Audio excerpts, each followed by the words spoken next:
الصلاة والسلام على سيدنا ومولانا أبي القاسم محمد وعلى أهل بيته الطيبين الطاهرين ولعن الدائم على أعدائهم إلى قيام يوم الدين. رب اشرح لي صدري ويسر لي أمري واحلل عقدة من لساني يفقهوا قولي.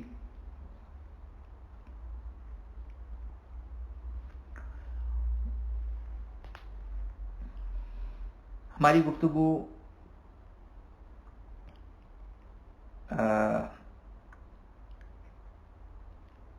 مسئلے نمبر 8 میں چل رہی تھی، اور یہاں پر آپ کی خدمت میں ایک وضاحت کر دوں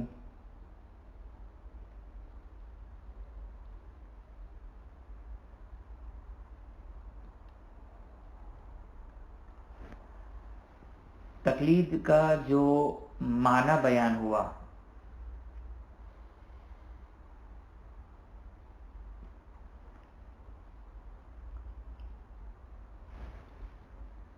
اس میں آغا سیستانی 3 معنی بیان کرتے ہیں.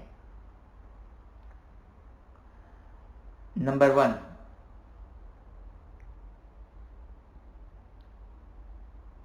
وہ اپنے عمل کو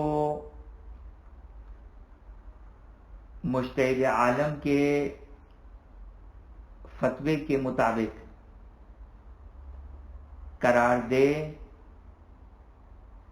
چاہے اس میں اعتماد نہ ہو، یہ تقلید کافی ہے اور یہ تقلید کافی ہے اور تقلید کہلائے گی اور اس کا عمل صحیح مانا جائے گا. بس اس میں تقلید کی ڈیفینیشن کیا بن گئی؟ تقلید کی ڈیفینیشن یہ ہو گئی کہ اس کا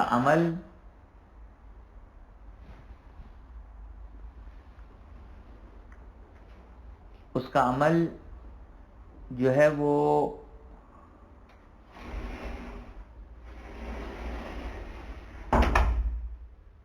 مجتہد عالم کے فتوے کے مطابق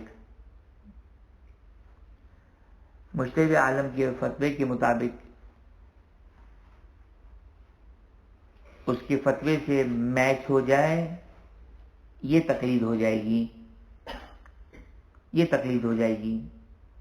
بس یہ ڈیفینیشن یعنی اس کا عمل موجودہ مجتہد عالم کے فتوے کے برابر ہو جائے، اس کے مطابق ہو جائے تو یہ تقلید ہو گئی. یہ تقلید کی پہلی ڈیفینیشن.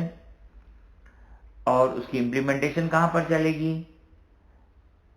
جہاں پر اس کا عمل تقلید کے ساتھ صحیح مانا جائے گا، اس کے ذیل میں یہ مسئلہ آ جائے گا. یعنی جو تقلید کے ایڈوانٹیجز ہیں، تقلید کے ایڈوانٹیجز کیا ہیں؟ تقلید کا ایک ایڈوانٹیج یہ ہے کہ وہ اپنے پاس حجت رکھتا ہے کسی بھی عمل کے لیے. یہ ایک ایڈوانٹیج. ایک اور ایڈوانٹیج آئے گا جو مسئلہ نمبر آگے جا کے، ابھی مجھے یاد نہیں کس مسئلے میں، لیکن آگے جا کے ایک اور ایڈوانٹیج آئے گا، اور وہاں پر آگے کوئی اور آگے سیستانی کا ایک اختلاف بھی ہے، وہاں پر اس کو وہ ایڈوانٹیج ملے گا. تو یہ جو تقلید کی ڈیفینیشن ہوئی، تقلید کا معنی، ڈیفینیشن، اب آپ تقلید کی ڈیفینیشن کہیں اس کو، لیکن تقلید کا معنی اور اس میں اس کا عمل صحیح مانا جائے گا اور اس کا عمل بلا تقلید نہیں کہلائے گا اور اس کے پاس حجت موجود ہے. یہ ہو گئی نمبر 1. نمبر 2 کہ تقلید میں اعتماد بھی ہو،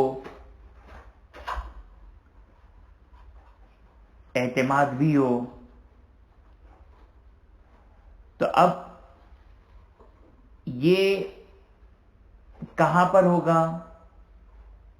جہاں پر مجتہد نے یہ کہا کہ ایک مجتہد سے دوسرے مجتہد کی طرف ٹرانسفر ہونا جائز نہیں ہے. اگر کوئی شخص اے کی تقلید کرتا ہے تو وہ بی کی تقلید میں نہیں آ سکتا ہے. اب یہاں پر یہ جو کہا کہ اے کی تقلید میں ہے تو وہ بی کی تقلید میں نہیں آ سکتا ہے، تو واٹ ڈز اٹ مین کہ تقلید کا یہاں پہ کون سا معنی لیا جائے گا؟ تو آگے سیستانی کہتے ہیں تقلید ایل اعتماد، یعنی اگر اس نے ایک فتوے پہ عمل کیا اعتمادن استنادن الی المجتہد، یعنی اعتماد کرتے ہوئے اپنے فتوے کو نسبت دیتے ہوئے کہ میں فلاں مجتہد کی فتوے پر عمل کر رہا ہوں، تو یہ تقلید کی دوسری ڈیفینیشن آ گئی. اور اس کا اثر کیا ہوگا؟ اس کا اثر یہ ہوگا کہ اب وہ دوسرے مجتہد کی طرف رجوع نہیں کر سکتا ہے. جہاں رجوع کر سکتا تھا، کہاں رجوع کر سکتا ہے، کہاں نہیں کر سکتا ہے، انشاءاللہ اس کی تفصیل بعد میں آئے گی. لیکن اب اگر کسی نے اعتمادن استنادن اگر کسی مجتہد کی تقلید کر لی تو اب وہ دوسرے کی طرف رجوع نہیں کر سکتا ہے. یہ تقلید کی دوسری ڈیفینیشن. اور اس ڈیفینیشن کا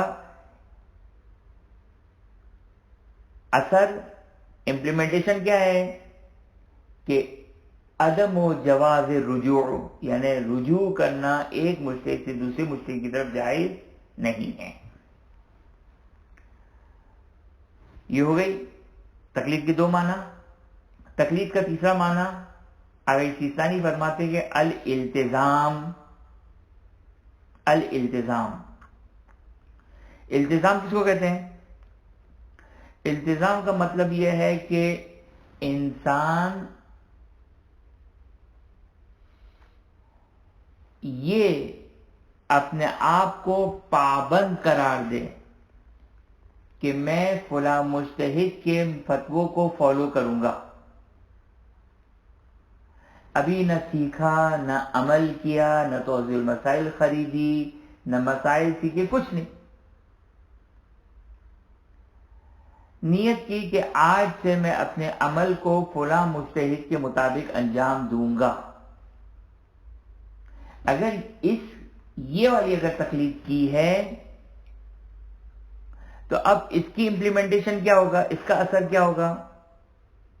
اس کا اثر یہ ہوگا کہ جواز البقاء علی المیت.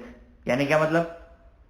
یعنی اب توجہ کریں، میں نے اے کی تقلید میں ارادہ کیا کہ آج سے میں اپنے عمل کو اے کی فتووں کے مطابق ڈھالوں گا، اے کے فتوے کے مطابق ڈھالوں گا. اے کا انتقال ہو گیا، اے کا انتقال ہو گیا، اور ابھی میں نے کوئی عمل نہیں کیا، صرف ارادہ کیا. اس کو کہتے ہیں التزام، اس کو کہتے ہیں التزام. تو یہاں پر اس کا امپلیمنٹیشن، اس کا اثر کیا ہوگا کہ اب اگر آگے سیستانی کہتے ہیں کہ اس صورت میں آپ کے لیے مردہ پر باقی رہنا، آپ کے لیے مردہ پر باقی رہنا جائز ہے، کیونکہ آپ نے اس کی تقلید کی. بھائی میں نے سیکھا بھی نہیں ہے، میں نے صرف نیت کی تھی، نیت کرتے ہی بیچارے کا انتقال ہو گیا. اب اس چیز کہتے ہیں بس یہ آپ نے نیت کی، آپ کے لیے اس کی تقلید ویلڈ ہو گئی، آپ نے اس کی تقلید کی، آپ اس کی تقلید پر باقی رہ سکتے ہیں. بس یہ تقلید کے 3 مرحلے ہیں یا 3 طریقے ہیں. اچھا یہاں پر آپ کی خدمت میں یہ بات، بلکہ بات واضح ہے لیکن مزید واضح کر دوں میں کہ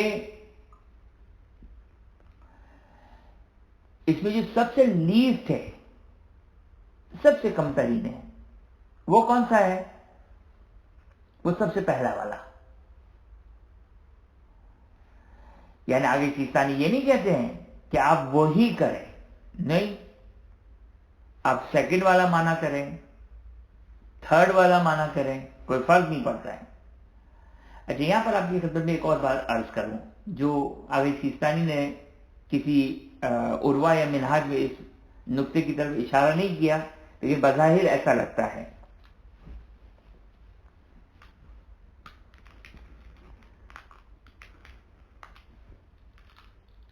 وہ کیا؟ وہ یہ کہ اعتماد، جو آگے سیستانی نے اعتماد کی بات کہی ہے،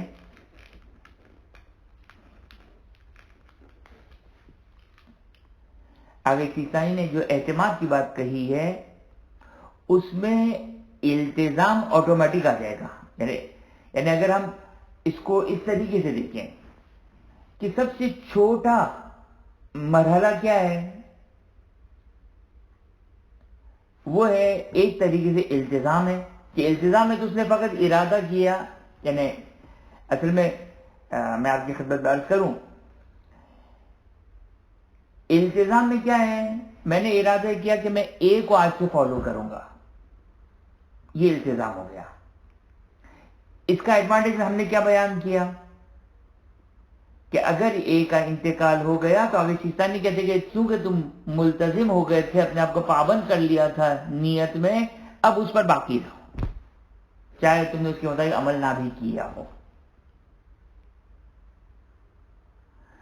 تو التزام تو فقط و فقط ایک ارادہ کیا، آپ کو ایک ایڈوانٹیج مل گیا۔ کون سا ایڈوانٹیج مل گیا؟ اس پر باقی رہنے کا ایڈوانٹیج مل گیا۔ اور دوسرا معنی کیا تھا کہ آپ نے اپنے عمل کو فلاں مجتہد کے بالکل ساتھ ساتھ چلائے، لیکن آپ نے یہ نیت نہیں کی کہ میرا عمل فلاں مجتہد کے یعنی فلاں مجتہد کے مطابق تو ہے، لیکن میں اعتماد اور بیس کر رہا ہوں اس مجتہد کے فتوے کے اوپر نہیں۔ ہاں، آپ نے توضیح بھی خریدی ہے ان کی اور اپنا ہر عمل اس کے مطابق انجام دے رہے، لیکن اعتماد نہیں کر رہے، نسبت نہیں دے رہے اپنے عمل کی کہ ان کے فتوے کے مطابق عمل کر رہا ہوں۔ یہاں پہ آپ کا عمل صحیح ہو جائے گا، عمل صحیح ہو جائے گا۔ اب سوال خوب غور سے جواب دیجیے گا، مجبوری ہے کہ مجھے آج ہی جواب دینا ہوگا، لہذا سوال کرتا ہوں اور جواب جو ہے وہ مرضی ہے، دین دے نہ دے، کہ اگر کوئی شخص کسی بھی عمل میں، یعنی اپنا عمل فلاں مجتہد کے مطابق انجام دیتا ہے، یعنی اب اس کا عمل اور اس کا فتویٰ دونوں سیم ہے، اس کا عمل اور اس کے فتاوی سب سیم ہے۔ سوال، آیا اگر اس مجتہد کا انتقال ہو گیا تو آیا وہ اس کی تقلید پر آگے سیستانی کی ڈیفینیشن کے لحاظ سے باقی رہ سکتا ہے یا نہیں رہ سکتا ہے؟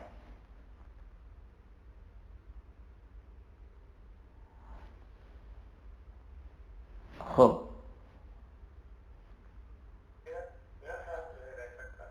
ہاں، معذرت کے ساتھ آپ کا خیال درست نہیں ہے۔ کیوں؟ اس لیے کہ توجہ کریں، التزام کا مطلب کیا ہے؟ جو بقا پر میت کے لیے ضروری ہے، کہ میں اپنے آپ کو پابند قرار دیتا ہوں کہ میں فلاں شخص کی تقلید کروں، جبکہ اس میں یہ کام نہیں کیا اس میں صرف اور صرف اس کا وہ یہ کیا کرتا تھا، وہ یہ کرتا تھا کہ میرا عمل فلاں مجتہد کے مطابق ہو جائے۔ میں آپ کی خدمت میں ایک مثال دوں، سمجھانے کے لیے ایک مثال دے رہا ہوں، خوب توجہ کیجیے گا، ایک مثال دے رہا ہوں میں۔ امام معصوم، اچھا، امام معصوم کی اطاعت واجب ہے، صحیح، امام معصوم کی اطاعت واجب ہے۔ اب اگر کوئی مثال کے طور پر ایک شخص جو ہے وہ عمل کو انجام دیتا ہے اس طرح کہ جو امام صادق علیہ السلام کی فقہ بیان کرتی ہے.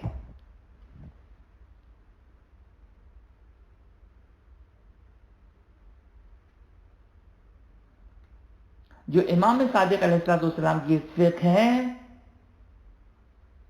اسی فقہ کے مطابق ایک شخص عمل کو انجام دیتا ہے.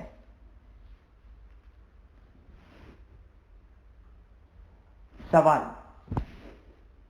آیا اس کا یہ عمل یہ کہلائے گا کہ امام صادق علیہ السلام اور ائمہ کی امامت کو مانتے ہوئے ہے؟ نہیں. اچھا، میں آپ کی خدمت میں یہ بات عرض کر دوں، کیونکہ آج میرے پاس انٹرنیٹ نہیں ہے، میں نے موبائل ڈیٹا سے کنیکٹ کیا ہوا ہے، تو مجھے ڈر ہے کہ یہ شاید جو وہ کسی وقت ڈسکنیکٹ ہو جائے. اگر ڈسکنیکٹ ہو جائے گی تو ہماری کلاس ختم ہو جائے گی. صحیح. تو کیونکہ مجھے ابھی شو ہوا کہ میرا شاید 50% ڈیٹا یوز ہو چکا ہے، تو بہرحال میں صرف آپ کو ابھی سے اطلاع دے رہا ہوں کہ شاید پھر ممکن ہے میرے پاس موبائل ڈیٹا نہ ہو. بہرحال خوب توجہ کریں. اگر کوئی شخص ائمہ کی امامت کو نہ مانتا ہو اور پوری کی پوری اس فقہ پہ عمل کرے کہ جو امام ائمہ کی فقہ ہے، تو اس کا عمل قبول ہے یا قبول نہیں ہے؟ قبول نہیں ہے. اس لیے کہ وہ عمل قبول ہے جو ائمہ کی امامت کے ساتھ ہو.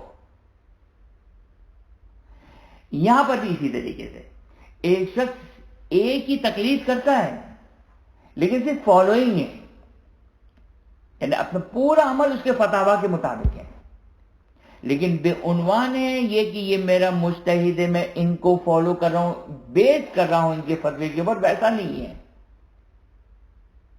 توجہ کیا؟ تو یہ جو ہے وہ ڈیفینیشن ہے.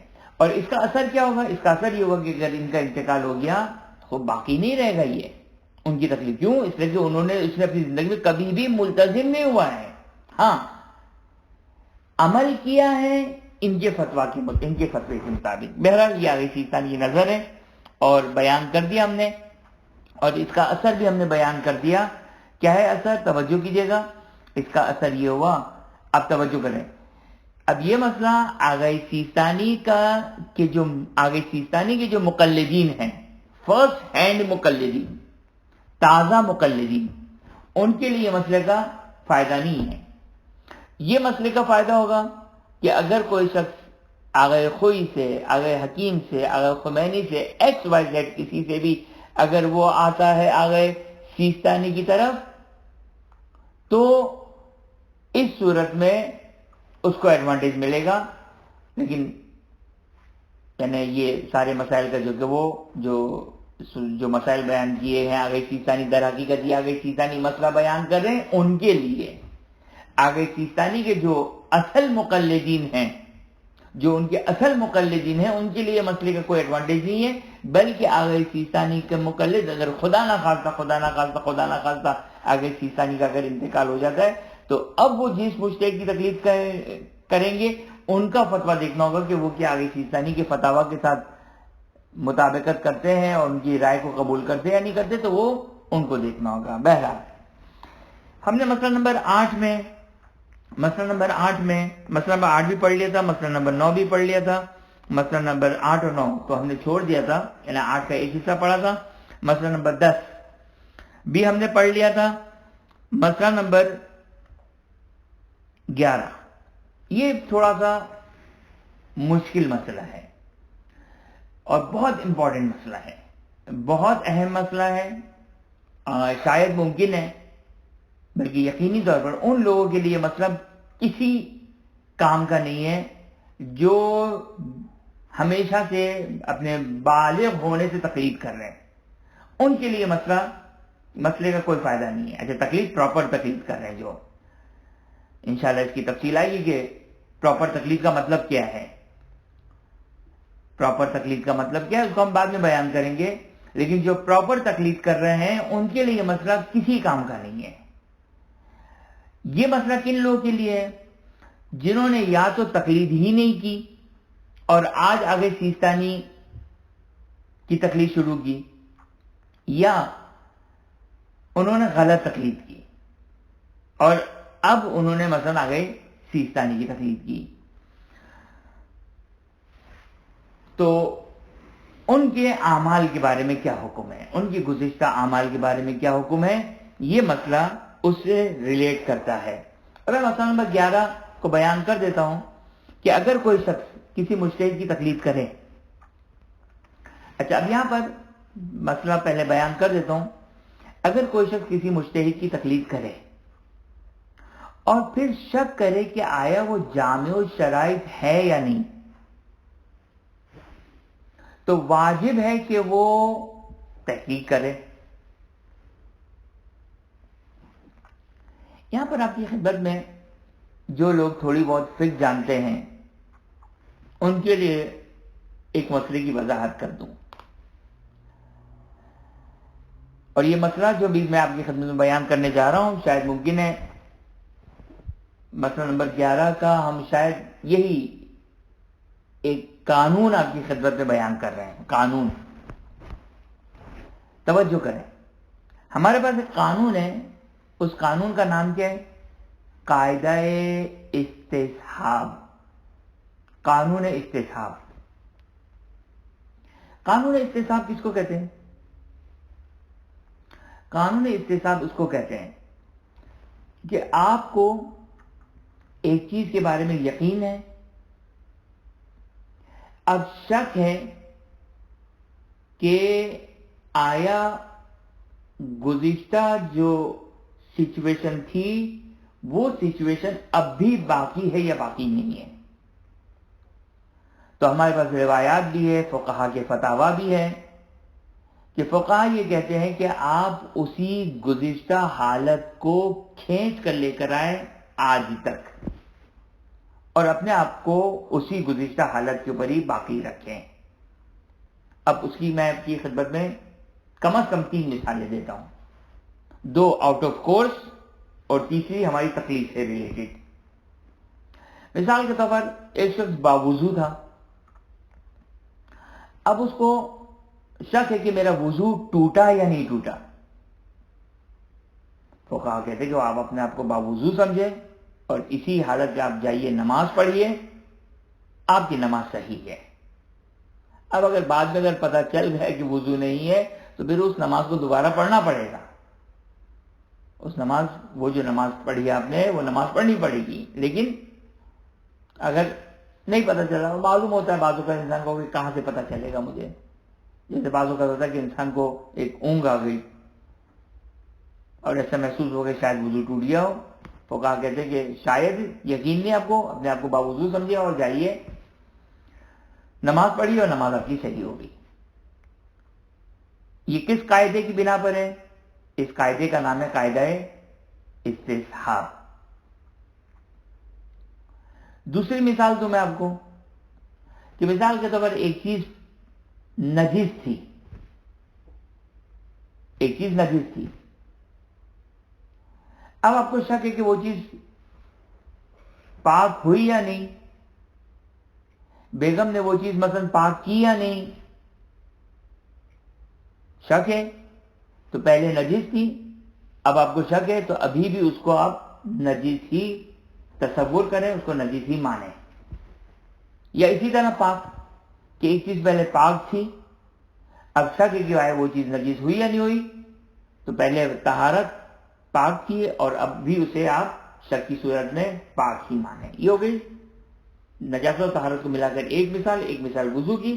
اور تیسری مثال آ جائیے تقلید کے باب سے، کہ مثال کے طور پر آپ نے ایک مجتہد کی تقلید کی، مرد بھی ہے، بالغ بھی ہے، عاقل بھی ہے، عادل بھی ہے، شیعہ اثنا عشری بھی ہے، حلال زادہ بھی ہے، زندہ بھی ہے، مجتہد بھی ہے، عالم بھی ہے. اب آپ کو اس کی کسی شرط کے بارے میں شک ہو گیا.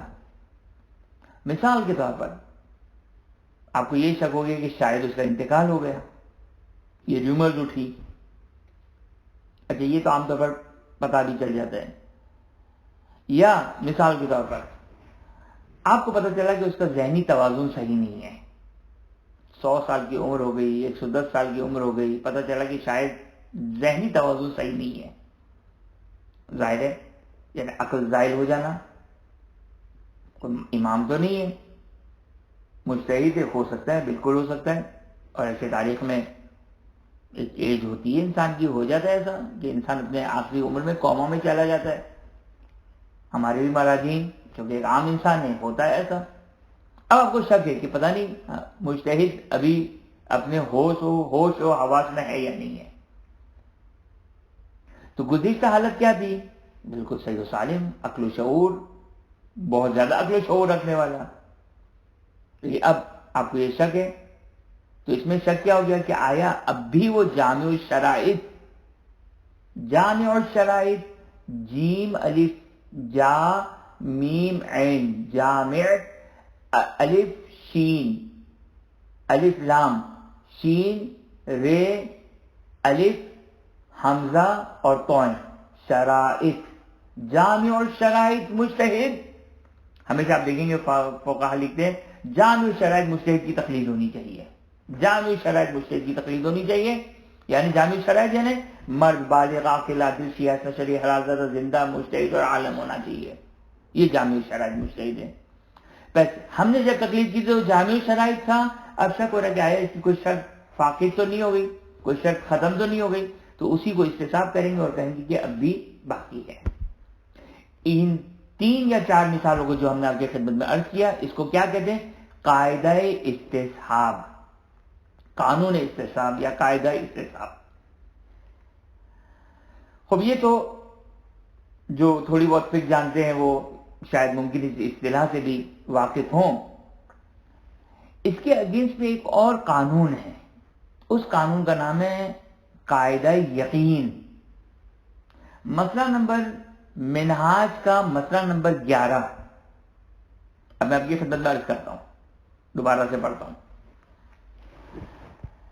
اذا قلد مجتہدا، اگر کوئی شخص مجتہد کی تقلید کرتا ہے، ثم شک، اس کے بعد شک کرتا ہے کہ آیا وہ جامع شرائط. اب میں لفظ، اگر آپ بہت ہی اچھی اردو ہے تو اردو سے سمجھ جائیں گے کہ یہ مسئلہ کیا ہے. میں دوبارہ پڑھتا ہوں. اگر کوئی شخص کسی مجتہد کی تقلید کرتا ہے، اس کے بعد شک کرتا ہے کہ آیا وہ جامع شرائط تھا یا نہیں تھا.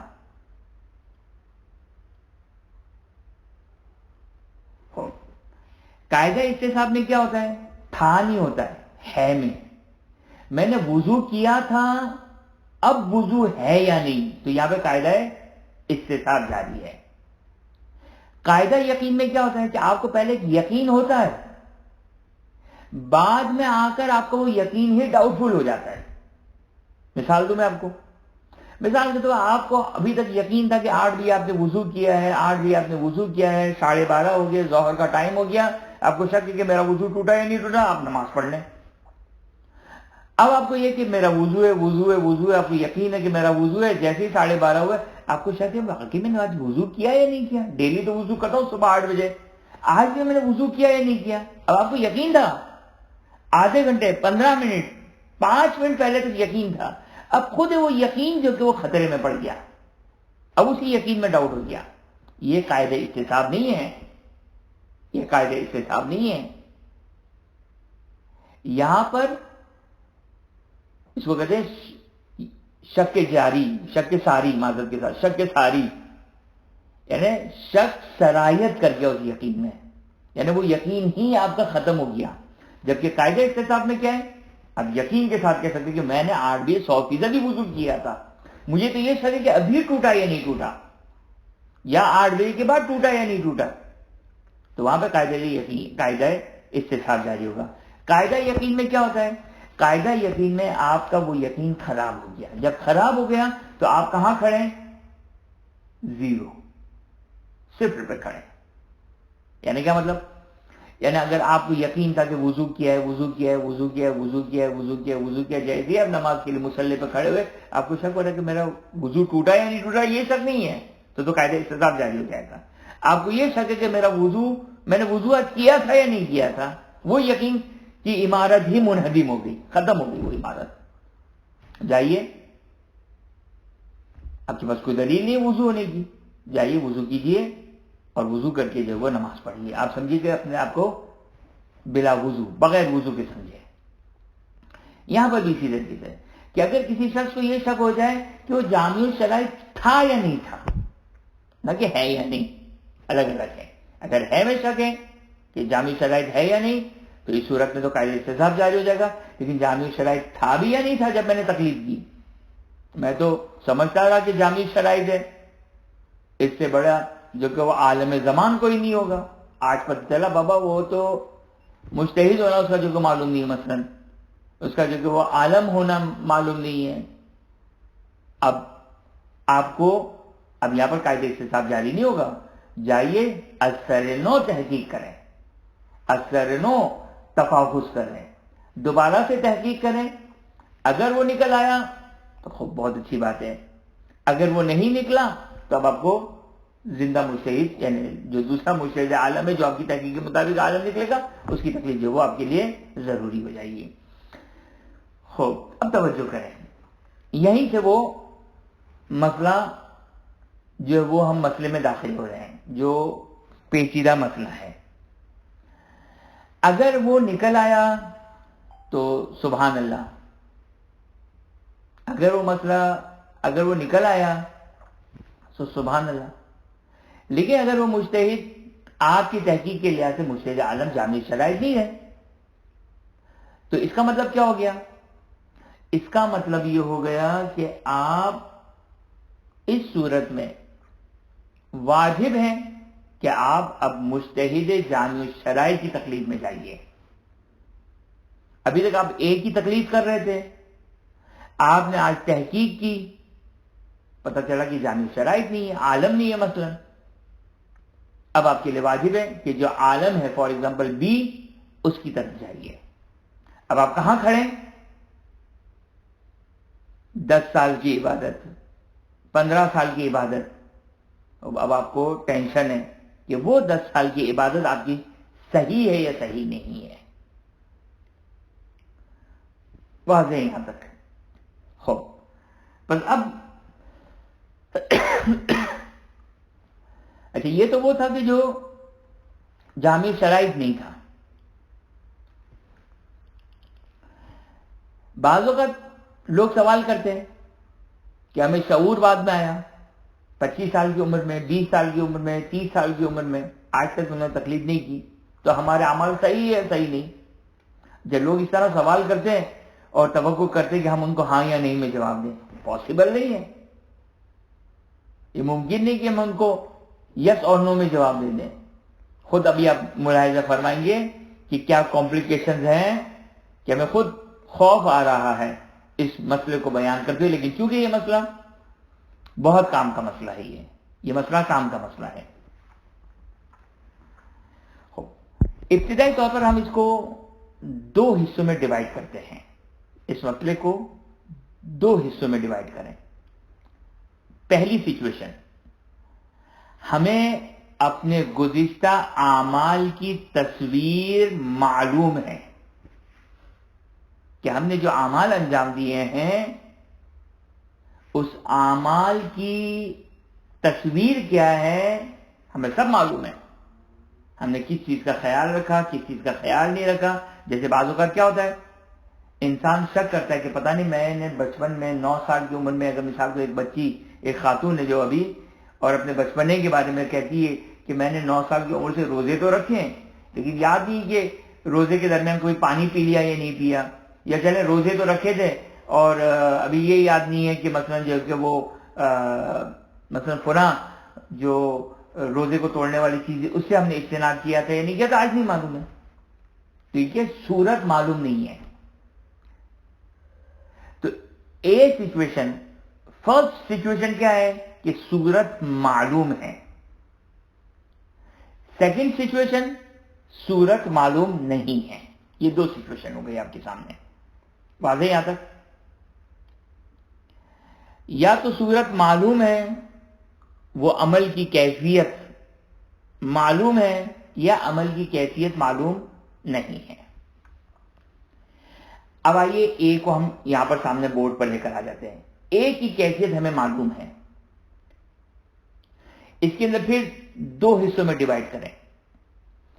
یا تو ہمارا عمل اب جو ہم نے جس مجتہد کی تقلید کی ہے اس کے ساتھ 100% میچ کر رہا ہے یا 100% میچ نہیں کر رہا ہے.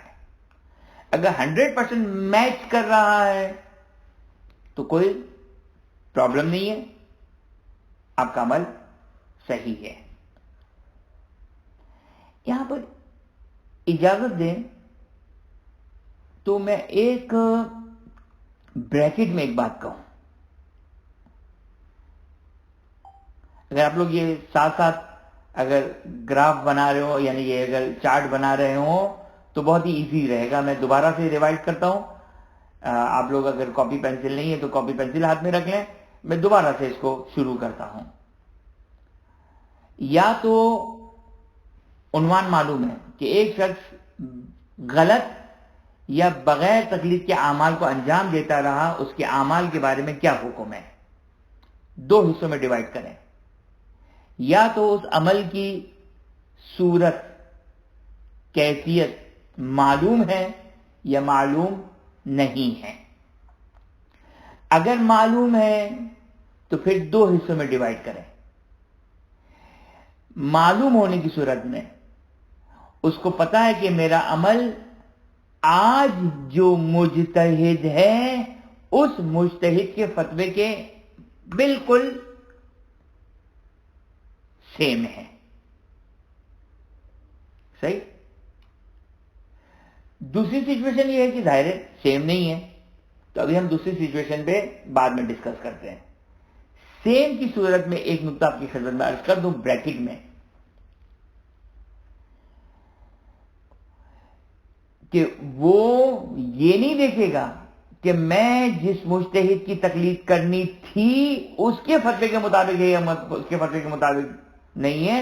نہیں، آج جس کی تقلید کی ہے، آج جس کی تقلید کی ہے.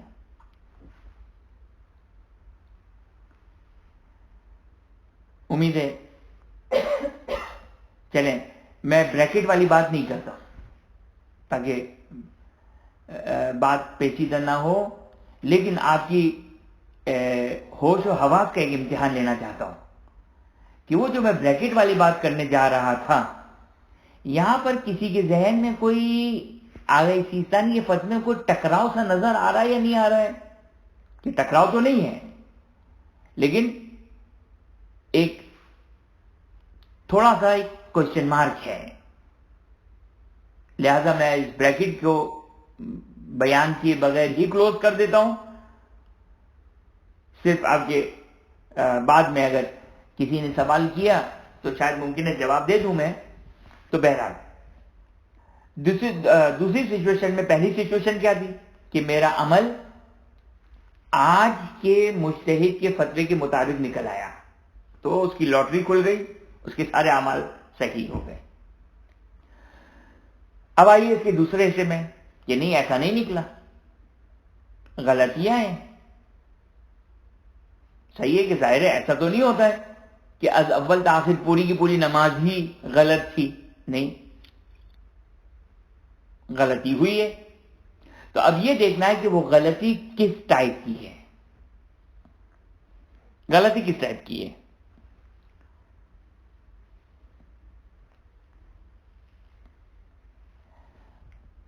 پھر اس کو دو حصوں میں ڈیوائڈ کریں. اس دو حصوں کو ڈیوائڈ کرنے سے پہلے آج کی حد تک ایک چیز یاد کر لیں. اس مسئلے کو کل ہم یہیں سے کنٹینیو کریں گے. اس مسئلے کو ہم کل یہیں سے کنٹینیو کریں گے. میں انشاءاللہ اگر ہو سکا، اچھا مجھے اصل میں اردو میں بات چیز ہوتی ہے کہ میں اردو میں بنا لوں، یا اگر سب اردو پڑھ سکتے ہیں تو پھر میں اردو میں بناؤں، ورنہ اگر کچھ لوگ اردو نہیں پڑھ سکتے تو پھر میں انگلش میں چارٹ بنا لوں.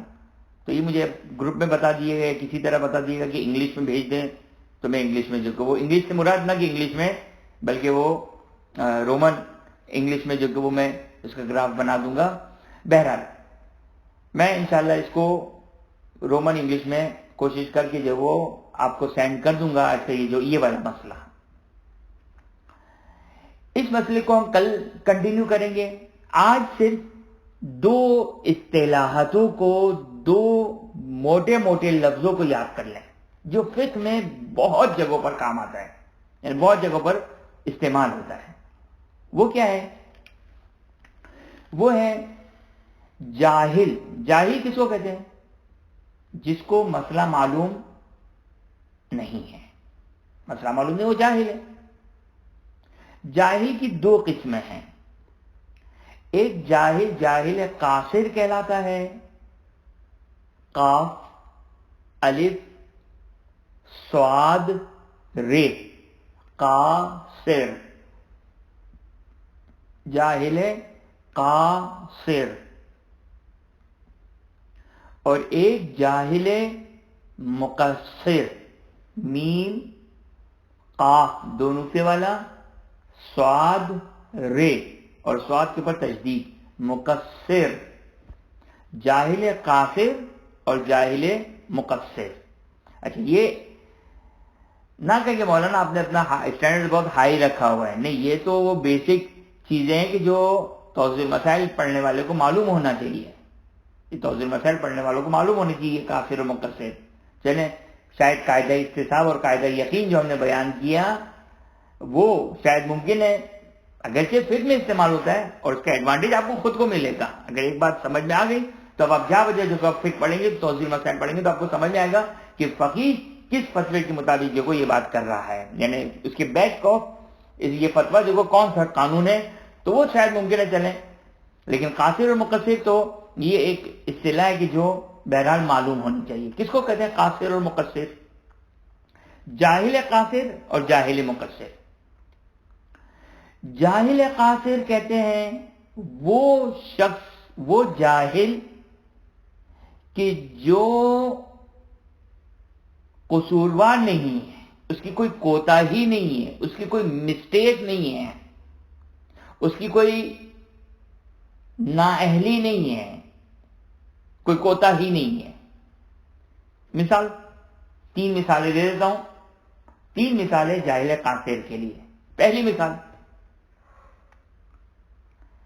ہم نے اپنے حساب سے مسئلہ سیکھا، مسئلہ پڑھا، ہمیں سمجھنے میں غلطی ہو گئی. سمجھنے میں غلطی، مگر انسان قصوروار ہے. ایک دفعہ انسان نیند میں مسئلے سیکھتا ہو، مسئلہ جو کہ وہ سیکھنے میں کوتاہی کرتا ہو، تو یہ جو وہ جاہل قاصر ہو جائے گا، یہ جاہل مقصر ہو جائے گا. صحیح نا؟ تو یہ دوسری بات باب مزاح بات کہی تھی ہم نے، لیکن بہرحال میں نے خلاصہ کی کوتاہی نہیں کی اس نے. تو ایک شخص اس نے سیکھا، اب جتنا سمجھ سکتا تھا، جتنی سمجھ تھی اس کے ساتھ سیکھا، سمجھنے میں غلطی ہو گئی. بغل ہمارے دوست کے کہ انہوں نے ایک دفعہ فقہی دروس دیے کہیں، اور بعد میں ان کے پاس وہ چیک ہونے آئے کہ مولانا چیک کر دیں کہ آیا یہ جو آپ نے لیکچر دیے تھے، یہ لیکچر جو وہ آپ اس کو ذرا چیک کر دیں. اچھا، یہ بڑا مشکل کام ہوتا ہے، مجھے نہ بھیجیے گا، میں یہ چیک نہیں کر سکتا ہوں. تو مولانا بھی سر پکڑ کے بیٹھ گئے کہ میں نے یہ مسائل تو بیان نہیں کیے تھے، جو لکھا گیا ہے میرے دروس سے، تو بولا میں نے کچھ ہے، کہا کچھ ہے اور لکھا کچھ ہے. تو یہ ہوتا ہے. بہرحال الحمدللہ یہ میں نہیں تھا، کیونکہ میرے بارے میں یہ بات کہی جاتی کہ میں کوئی آسان بات کوئی مشکل کر دیتا ہوں. تو بہرحال ہوتا ہے. اب یہ تو یہ شخص جاہل ہے، لیکن جاہل ہے قاصر ہے، مقصر نہیں، کوئی کوتاہی نہیں ہے. بس پہلی مثال کیا ہے جاہل قاصر کی؟ سمجھنے میں مسٹیک ہوئی. دوسری مثال کیا ہے کہ نہیں، ہمیں سمجھنے میں مسٹیک نہیں ہوئی ہے، ہمیں جس کے اوپر 100% یقین یا اطمینان تھا، یا 2 عادل مردوں نے جو بتایا تھا ہم نے صحیح سنا، یا خود ہم نے فقیہ سے سنا. یہ بھی بتا دوں، فقیہ بھی اشتباہ کر سکتا ہے، مجتہد بھی اشتباہ کر سکتا ہے، خود اپنا فتویٰ بتانے میں اشتباہ کر سکتا ہے، غلطی کر سکتا ہے. ہم نے خود اپنے مجتہد و فقیہ سے سوال کیا تو اس نے غلط بتایا، اس نے اشتباہ کیا.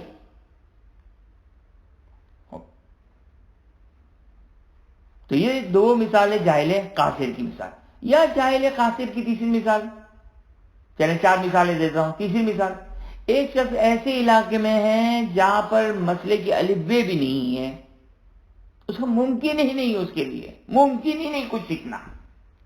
بعض اوقات گاؤں دیہات میں اس قسم کی پوزیشن اور سچویشن ہو جاتی ہے. چوتھی مثال، اگرچہ یہ چوتھی مثال شاید ممکن کوئی الگ سے نہ ہو، کہ ایک شخص اتنی ایج ہو چکی ہے، اتنی عمر ہو چکی ہے کہ اس کو باتیں زیادہ سمجھ میں ہی نہیں آتی ہے، تو یہ جاہل قاصر ہے. یعنی یہاں پر ذہانت نہ ہونے کا ایڈوانٹیج ہو سکتا ہے، کبھی کبھار ذہانت نہ ہونے کا ایڈوانٹیج ہو سکتا ہے. جاہل قاصر ان شارٹ کیا ہو گیا؟ جاہل قاصر وہ کہ جو جاہل ہے لیکن اس کی کوئی کوتاہی نہیں ہے، کوئی غلطی نہیں، کوئی کوتاہی نہیں ہے. جاہل مقصر کس کو کہتے ہیں؟ جاہل مقصر یعنی وہ جاہل جسے سیکھنے میں کوتاہی کی. جیسے عام طور پر شہر میں رہنے والا، انٹرنیٹ یوز کرنے والا اور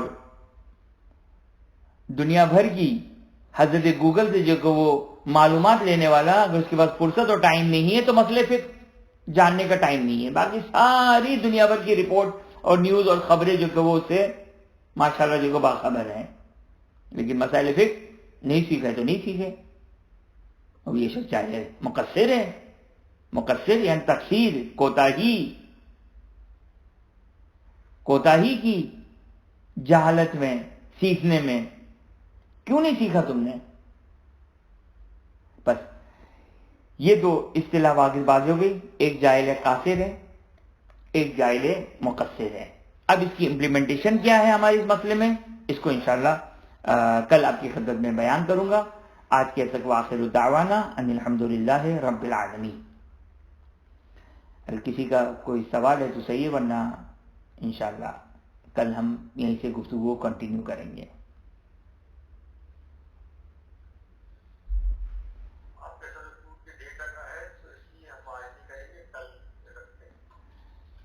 جی جی انشاءاللہ، اچھی بات ہے. کل بھی ویسے یہی صورتحال ہوگی شاید.